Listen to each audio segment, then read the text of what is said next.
พอมีแห้งเนาะพอขึ้นโดยพ่อใช้ผัวเจ้าไปใช้ผัวตะกลานลูกอันนั้นเราไปใช้ไปรับจ้างมันต้นไปรับจ้างมันต้นไปเฮือนไหนเข่าแล้วบ่มีชอยไทยชอยซอยตีเฮือนแต่บ่มีเข่าซอยเอ้าว่าแท้ยังใครอยู่ผลซอยเฮือนอยู่เนาะ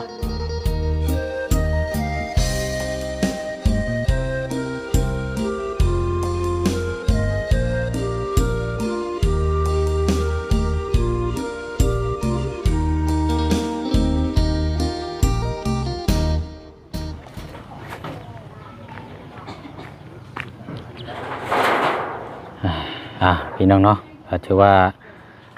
โบได้เข้ามา1 มื้อเนาะมื้อนี้ก็มาพบมาเจอกันคือเก่าช่วงค่อยค่ำลงแรงเคสของทางน้องน้อยเนาะพี่น้องเนาะนี่แหละเนาะเป็นนี่ได้อันนี้เนาะคือเก็บสังกะสีอยู่นะต่อเติมโอ้เพิ่นใส่ลบแล้วนี่เนาะแล้วก็ต่อคอนอีกข้างหน้านี่เอาเนาะบัดนี้ก็เก็บเมียนระเบียบเรียบร้อยเนาะเพราะว่าลมพัดมามันปิวนี่โอ้ตรายได้นี่พี่น้องเนาะเอาเนาะพี่น้องเนาะกราบทักทายสบายดีและสวัสดีพ่อแม่พี่น้องเบิดสุขุสุคนเนาะกับช่องของทางพ่อน้องเปียวนี่ได้พี่น้องเด้อเนาะอันนี้กระดุมห้องน้ำอันนี้เนาะอันนี้ห้องน้ำของในเนาะบัดนี้เนาะเจอทั้งอันลูกสะใภ้เนาะโอ้สบายดีเด้อสาวเด้อนันช่างนี่ฮะก็เมื่อบ่นี่นะโอ้แบบแน่นี่ดอกนี่เนาะใช้น้องน้อยเพิ่นอยู่เพื่อนอยู่บ่เอาลงมาพี่ก็ได้ลูกเป็นยังไงเนาะเศร้าหรือบ่ไข่หายดีหายเศร้าหรือบ่เป็นวัดเป็นไอ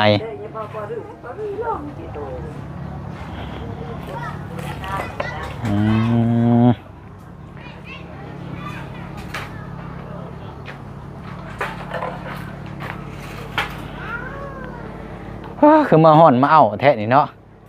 ยิ้มไปเปื่อยแล้ววันนี้ช่วงที่เศร้าแล้ววันนี้เนาะเศร้าอะไรไข่ลูก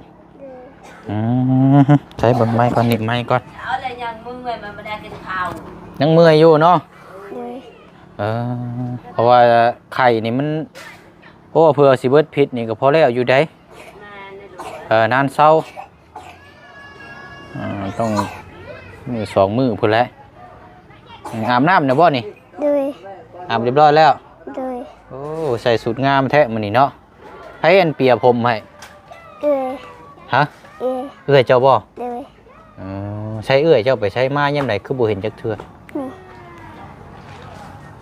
เอื้อยไผ่นี่บ่โอ้เนาะเอื้อยไผ่เจ้านี่ก็เนาะเอื้อยไผ่แปลงผมเปียผมให้ฮ้อนเอ้าเนาะอันนี้บัดนี้ก็อันเรียบร้อยแล้วหลังคาเจ้าบัดนี้เนาะบ่ได้ไปโรงเรียนบ่บัดนี้เศร้าเลยฮะไปโรงเรียนอยู่บ่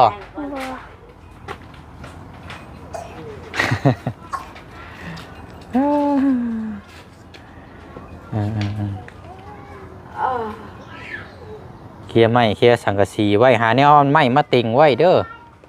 มันพัดปิวนี่รู้พอแห้งได้นี่เนาะออกมาพี่ก่อนอากาศกระห้อนเอ้าเนาะไข้วัดโรคไอก็มาเยือน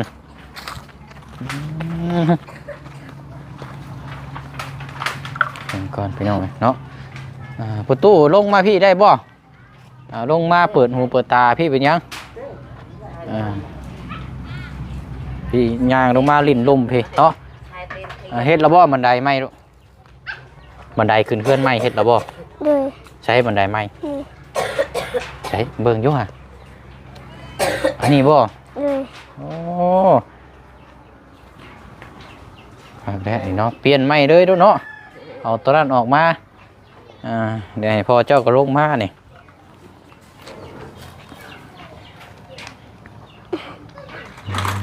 โอ้ยังนะ ใช้ตีน ฮะ พอจะใช้ตีนเทียม เห็นเพราะว่าเอานี่ให้พ่อนี่ลูกมันค่ำนะมายามใดเดี๋ยวเห็นแต่เรานั่งอยู่เทิงเนาะเดี๋ยวลงมาดุมพี่ก้อนย่างมาพี่เนาะ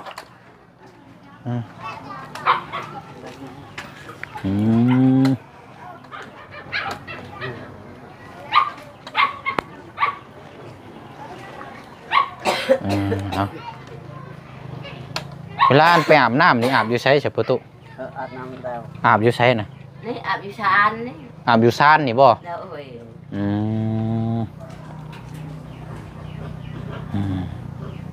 เนื้อย่างแต่นี่แหละเนาะอันนี้เฮือนไผซะนี่นะเฮือนหลังนี่นะกระตูบนิดหน่อยนี่ มาดูพี่ เฮือนอายะนี่บ่ ดูเดี๋ยว โอ้ป้า แม่ตู้นั่นแหละเฮือนอยากเท่าทาง เราอยู่น้ำกันจะคน ท้อง สองผัวเมียบ่ โดย บ่มีลูกเนาะ มีลูก ย่างไปพูดได้บ่ประตูปูย่างไปพูดไป ไม่ป่าแต่ น้ำไปปะ แต่ไม่ป่า ย่างได้บ่ไปย่างไปเบิ่งก่อนแล้วลูกย่างตามพ่อเจ้าพุ่นละ ป้าให้ เบื่อ เนาะดังอันนี้จะเพชรใน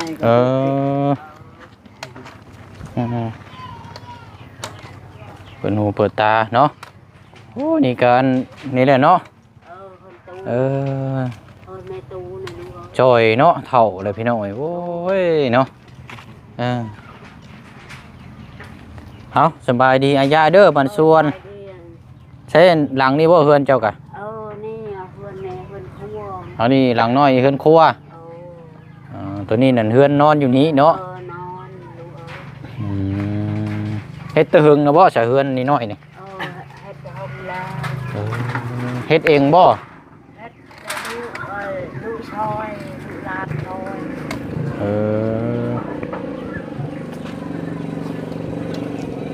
ให้ซอย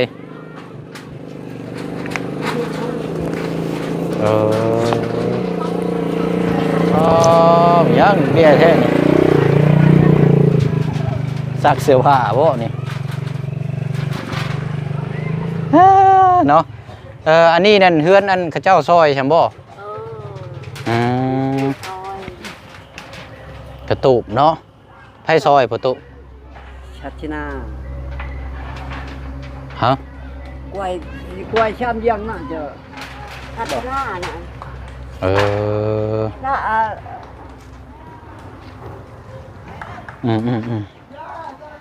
เท่าแล้วเนาะ ไปถูกแล้วถ่าแล้ว บ่มีลูกใช่บ่เราอ่ะนะ จ้ามันไม่รู้มีนายอันดงนายอันไปดงหน้าตาเอาไหม ชัดชินากล้วยช้ำยัง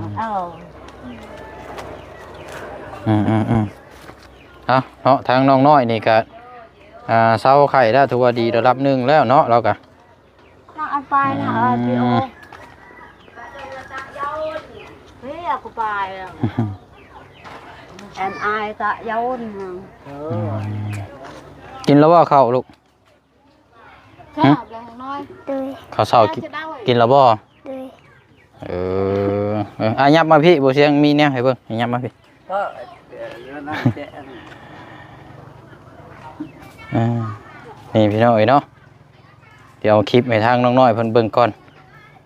ว่าเป็นเคสช่องทางบ่เตียงในรอบ2 ปีที่แล้วไผนี่อยากกินข้าวบ่โอ้ยพี่น้องเอ้ยไผอยู่ในจำชื่อเพิ่นได้บ่เบิ่งอยู่บ่ตู้ เดี๋ยวไปซื้อข้าวมาให้กันเด้อท่านได้อิ่มบ่นี่ โอ้ยโดยขอบใจเลยนะ ท่านได้คน ไผจำชื่อเพิ่นได้บ่ ไป ไผ เฮ้ย ฮะ โดยเอาฉันถ่าข้าวหนึงครับไปซื้อข้าวมาให้กัน นี่ เพิ่น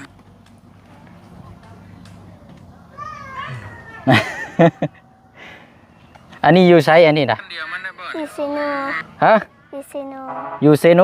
โดย โอ้จำได้อีกอันนี้เนาะ2 ปีปลายเลยเด้ตอนนี้เจ้านี่สิประมาณจักปีถูกประมาณ4 ปีป่ะ โดย 4 ปี5 ปีเนี่ยเนาะ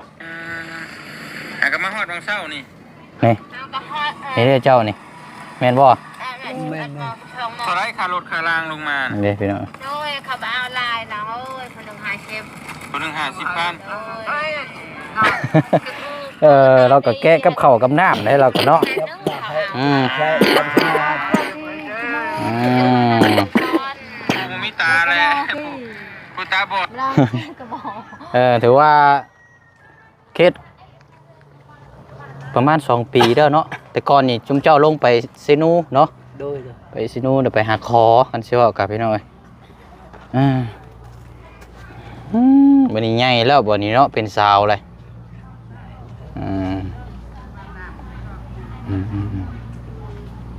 มีเผยแน่เขามาหาเมื่อนี้ลูก โอ้จัก แต่ว่ามีอยู่มันบ่ เลย เอาจำซื้อเพิ่นบ่ได้บ่ บ่ยาว มีไผแน่อีกบ่ยาว เลย กับไผน่ะ โอ้โห บ่ฮู้ เลย เอ้ากันจับพี่น้องเนาะอันนี้ก็ถือว่าในการโตเติมนี่ก็ทั้งพี่น้องมาซอยเนาะอันนี้ก็เอาลูกอ่ะอันนี้นุ่มเด้อบ่เชียงซื้อมาฝาก โดย ซื้อมาฝากเนาะ เล อัน ย เจ้าแกะให้ทั้งในตู้ในเด้อกล่องหนึงเด้อ เลย เอาลูกอ่ะ ขอบใจเด้อ เอาอะไรแกะให้มีตู้ให้ลูก ย้อน ก่อน ระยะแค่บาร์โชว์กันแล้ว ในเมื่อปัดซองเนี่ย เอาแกะเอาให้เพิ่นกินนะลูก เพิ่น พอมีแห้งเนาะ พอขึ้น โดยพ่อ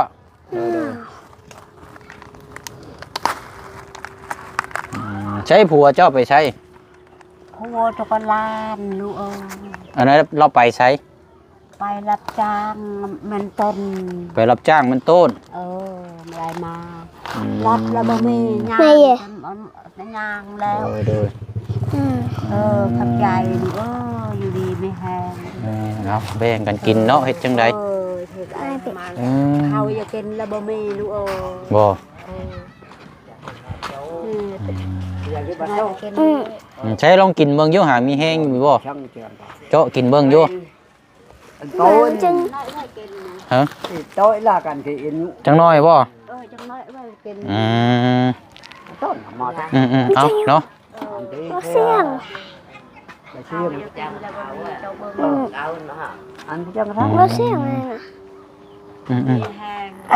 บ่มีข้าวกิน จับลากะไฮเตชโนไป กำมะเปาเกลือไป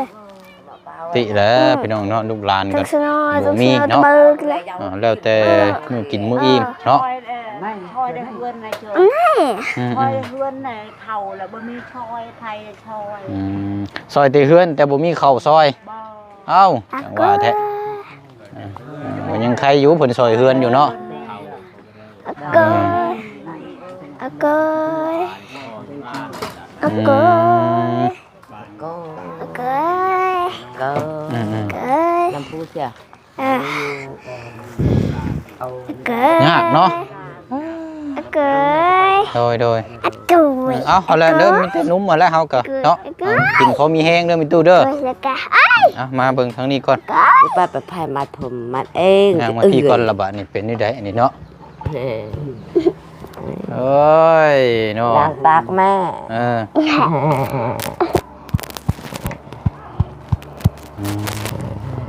เอาเนาะ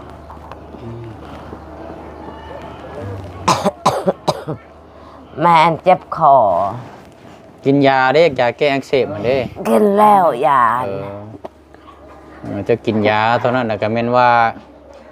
อันนั้นแล้วเดี๋ยวก็เศร้าหรอก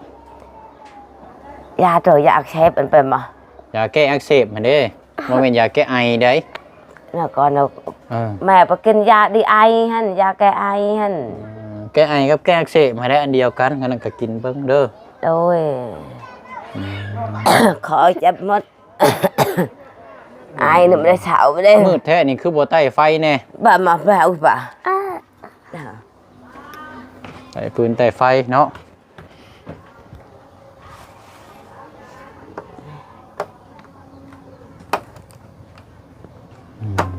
นั่นดีคือแล้วบัดนี้เนาะ ở tao giữa này มีครอบครัวหนึงเนาะอันนี้ก็แบบ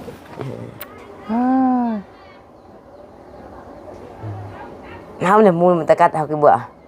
cái cái cái liang cái tao ơi ăn chứ ngồi thảo ชินอนไปก็กูมอง แพงเนาะเอาสนอบ่เชียงมีแต่มาเยี่ยมมายามเบิ่งให้ละมีแต่นุ่มอันนี้แหละมาฝากมาต้อนให้ลูกเด้อ ở bên nhà luôn bên แล้ว nhà สิได้เดินทางก่อนบัดนี้เนาะ thằng đi mười มา hai จังคุยกันบัดนี้ ba anh này năm chơi dục ba anh này เอาสบายดีเด้อ สบายดี โอ้ยเอาบ่เชียงขอไม้เลยเด้อเอาจะปลดมาเด้อเอาใครดอกอายแต่บัดนี้เนาะไอวัดหยังกะวัดเป็นไอกะ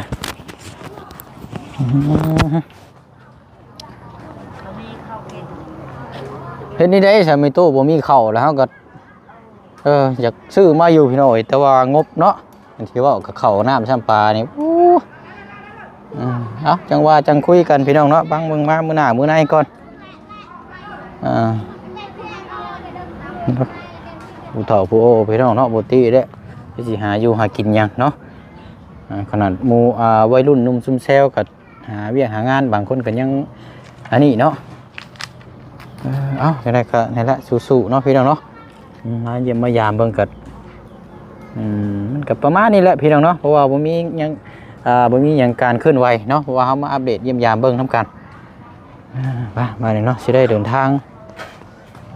แล้วบัดนี้ค่ำมืดแล้วพี่น้อง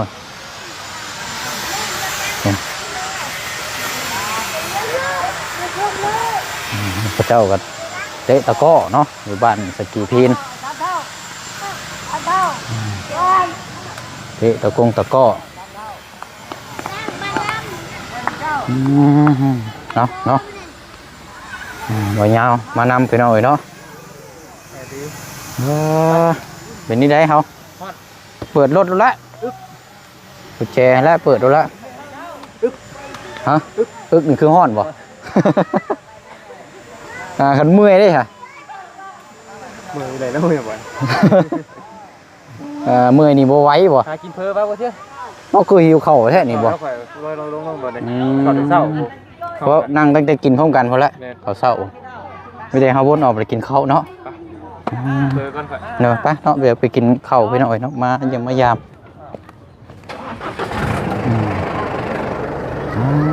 เนาะเนาะเจ้าอันมาหาทางน้องเพิ่นจักเทื่อแล้วมาหาทีเดียวเขาเป็นนี่นะจับกล้องให้ได้เพียงน้อยลาอีกจักหน่อยก่อนอันมาหามื้อแต่มื้อเช้านี่เนาะอายุเราเช้าไข่เลยเด้เช้าแล้วบ่เช้าข้าวได้ไข่ดีแล้วแต่ว่าก็คือว่าแล้วเฮาก็บ่มีแนวเว้าเนาะมันน้องเพิ่นก็บ่ได้เว้าเก่งปานใดน้องเพิ่นก็บ่แม่นคนเว้านะพี่น้องมันนิ่มเนาะก็สิว่าคนนิ่งๆคนนิ่งๆถ้าเฮาถามเพิ่นก็จังเว้าถ้าเฮาบ่เว้าเพิ่นก็บ่ตอบเนาะเป็นคนนิ่งอยู่คนเว้าเก่งนี่เฮาก็สิใครอยู่จักหน่อยเนาะอันนี้ก็เยอะพี่น้องแต่ว่าทักแต่เราเบิ่งแม่ตาบอดเนาะโอ้เราเพลงแม่เลยเพลงได้กินอีกกอดคืออยู่นี่เป็นที่พึ่งพาของทางเป็นผู้เป็นพ่อกับแม่อยู่อยู่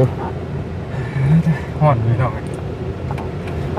และคันว่ามีอย่างเพิ่มเติมเฮาก็จังว่าจังคุยกันเนาะตอนนี้ก็เวียงงานในการต่อเติมหม่องอันนี้ก็งบแล้วก็ยังบ่ทันมีพี่น้องเอ้ยยังมีหยังได้บ่ผักกระจาดกับแป้นปูและเพิ่มเติมมาก็ดูว่าห้องน้ำห้องในก็เฮ็ดเปลี่ยนรื้อออกเป็นหลังคาไม้เนาะเพื่อความสะดวกสบายเพิ่มเติมมาอีกเนาะโอ้บักม่วงทั้งเฮาพอกินเบิดจนสิเฒ่าสุกเบิดเลยนี่คือบ่มีหยังเนาะเพราะมันอันนี้เด้ ไปเฮาเนี่ยบัดนี้เนาะหากินข้าวกินน้ำก่อนพี่น้องเอ้ยมันพอออกมาแต่บ้านนั่นกับปูเนาะ มาใจบ้านตะนาง วัดตะนางเขาไปไกลตึกอยู่เนาะใช้มีรถบ่พ่อยัง เจ้าบอกเจ้าครับแหละไปกินใจเกินมีทหารแล้วแหละพี่น้ นั่ อง งแล้วนะเอ้ยลมดีแล้ว ก่อนไป เออปะเอาละพี่น้องเนาะมีแต่ว่าคนแรกบัดนี้สีหน้าไปพุ่นก็ สิได้ล่ำลาแล้วบัดนี้พี่น้องเอ้ยเนาะมาทางน้องน้อยเนาะมาเยี่ยมมายามมาอัปเดตเบิ่งเนาะกับยังบ่ทันได้มีหยังเพิ่มเติมหรอกพี่น้องเอ้ยเนาะ